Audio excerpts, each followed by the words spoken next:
तो चलिए सीधे शुरू करते हैं आज का ये एक्सप्लेनर। आज हम एक ऐसे विषय पर बात करने जा रहे हैं जो अनुशासन, राष्ट्र गौरव और कमाल के लीडरशिप का प्रतीक है। हम बात कर रहे हैं राष्ट्रीय भारतीय सैन्य कॉलेज यानी RIMC की। सच कहूं तो ये सिर्फ एक स्कूल नहीं है, बल्कि इंडियन आर्म्ड फोर्सेस के लिए फ्यूचर लीडर्स तैयार करने की एक फैक्ट्री है। आज हम समझेंगे कि इस प्रेस्टीजियस इंस्टीट्यूशन का हिस्सा बनने का असली रास्ता कैसा होता है। क्या इंडियन आर्मी में ऑफिसर बनना आपका सपना है? ये सवाल अपने आप में बहुत पावरफुल है। देखिए, ये सिर्फ एक करियर ऑप्शन नहीं है, ये देश के लिए कुछ कर गुजरने का जज्बा है। इसे आप एक हीरो की यात्रा कह सकते हैं, जहां एक स्टूडेंट अपनी पूरी जिंदगी देश को डेडिकेट करने का फैसला करता है। और RIMC उसी सपने को हकीकत में बदलने की सबसे पहली और सबसे मजबूत सीढ़ी है। आज के इस एक्सप्लेनर में हम क्या क्या कवर करने वाले हैं, एक नज़र डालते हैं। सबसे पहले RIMC की हिस्ट्री और उसकी प्रेस्टीज, उसके बाद वहाँ की लाइफ और ट्रेनिंग, फिर जानेंगे कि इस मुश्किल एंट्रेंस एग्जाम को कैसे क्रैक करें, RIMC ज्वाइन करने के क्या फ़ायदे हैं, और आखिर में बात करेंगे सफलता के सही रास्ते की। तो चलिए आगे बढ़ते हैं। शुरुआत करते हैं अपने पहले सेक्शन से, RIMC Prestige and history. Dehradun की खूबसूरत वादियों के बीच ये इंस्टीट्यूशन साल 1922 में एस्टैब्लिश हुआ था। जस्ट इमेजिन, एक सदी से भी ज्यादा का इतिहास। ये कोई आम ईंट और पत्थर की बिल्डिंग नहीं है, बल्कि एक ऐसी लेगेसी है जिसने देश को कई महान मिलिट्री ऑफिसर्स दिए हैं। तब से लेकर आज तक इनका सिर्फ एक ही सिंगल मिशन रहा है: भारत के युवाओं को आर्म्ड फोर्सेस के लिए मेंटली और फिजिकली तैयार करना। अब आप सोच रहे होंगे कि इसे फीडर टू द फोर्सेस क्यों कहा जाता है। वो इसलिए क्योंकि ये वो मेन सोर्स है जहां से हमारी सेनाओं को उनके टॉप टियर ऑफिसर्स मिलते हैं।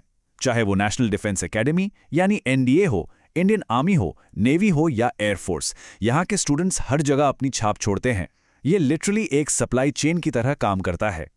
अब आते हैं अपने दूसरे सेक्शन पर, लाइफ एंड ट्रेनिंग इनसाइड। आखिर कैंपस के अंदर का माहौल कैसा होता है?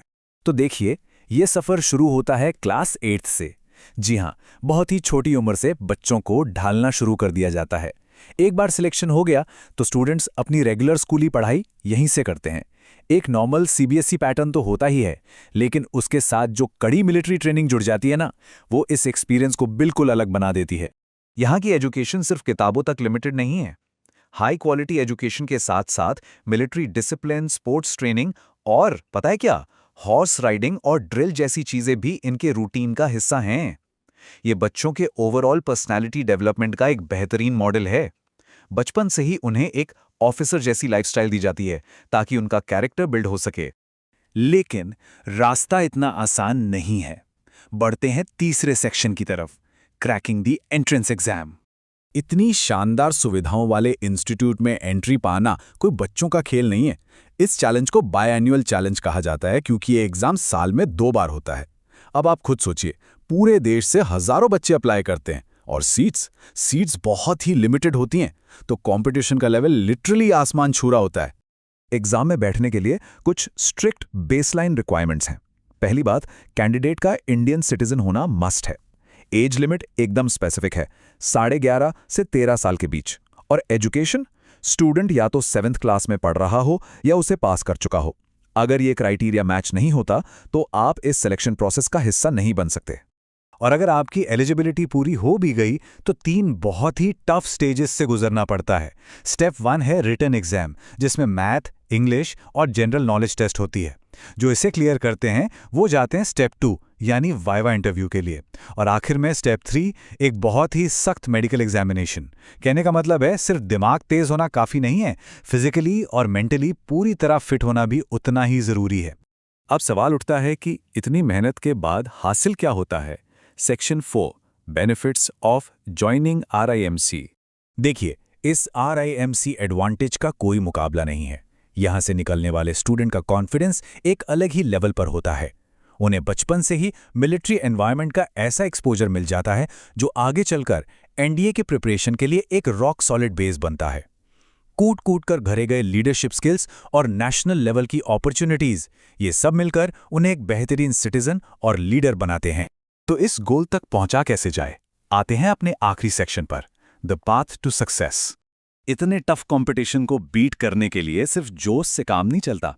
जैसा कि ये कोड कहता है, राइट गाइडेंस, डिसिप्लिन और रेगुलर प्रैक्टिस बहुत जरूरी है। बिना इसके एंट्रेंस एग्जाम के इस चक्रव्यूह को तोड़ना लगभग नामुमकिन है। एक प्रॉपर स्ट्रैटेजी और सही दिशा चाहिए ही चाहिए। और यहीं पर जिक्र आता है प्रेपरेशन इकोसिस्टम्स का। हमारे सोर्स मटेरियल में एक ऐसे ही स्पेसिफिक पाथवे का एग्जाम्पल दिया गया है, एमडी डिफेंस विंग। ये एक स्पेशलाइज्ड प्रेपरेशन इकोसिस्टम है जिसका मेन फोकस बच्चों को डिफेंस एंट्रेंस एग्जाम्स के लिए प्रैक्टिकली गाइड करना है ताकि वो फ्यूचर ऑफिसर्स बन सकें। इनकी मेथडोलॉजी काफ़ी डिटेल्ड है। एक्सपीरियंस्ड फैकल्टी, पूरी तरह से defence focused preparation, regular schooling के साथ अनुशासन और लगातार टेस्ट्स। और सिर्फ पढ़ाई नहीं, फिजिकल और पर्सनालिटी डेवलपमेंट पर भी पूरा ध्यान दिया जाता है। बेसिकली ये एनडीए फाउंडेशन के लिए एक कंप्लीट 360 डिग्री अप्रोच प्रोवाइड करते हैं। तो देखिए, फाउंडेशन सेट हो चुकी है, रास्ता भी क्लियर है, पर आखिरी सवाल वहीं आके रुकता है। क्या आप आगे आके लीड करने के लिए तैयार हैं? देश के लिए उस लेवल का डेडिकेशन और प्राइड दिखाने की हिम्मत है? जो इस चैलेंज को एक्सेप्ट करते हैं वही कल के लीडर बनते हैं।